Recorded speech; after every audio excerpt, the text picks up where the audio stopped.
Well, this is coming when, there's all of this wealth and you hear about it comes as England is facing rising costs of living, a living crisis, austerity budget cuts, and so on.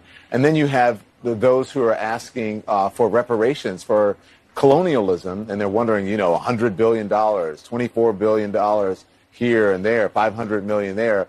Some people want to be paid back, and members of the public are wondering, why are we suffering when you are, you have all of this vast wealth? Those are legitimate concerns. Well, I think you're right about reparations in terms of if people want it, though, what they need to do is you always need to go back to the beginning of a supply chain. Where was the beginning of the supply chain?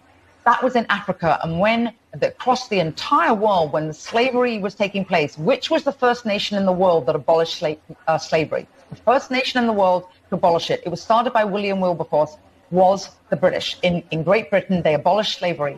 2,000 naval men died on the high seas trying to stop slavery. Why? Because the African kings were rounding up their own people. They had them on cages waiting in the beaches. No one was running into Africa to get them. And I think you're totally right. If reparations need to be paid, we need to go right back to the beginning of that supply chain and say, who was rounding up their own people and having them handcuffed in cages? Absolutely. That's where they should start. And maybe, I don't know, the descendants of those families where they died in the high seas trying to stop the slavery, that those families should receive something too, I think, at the same time.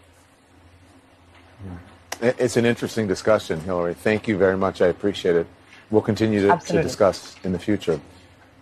So remember the impact of the supply chain crisis on the economy during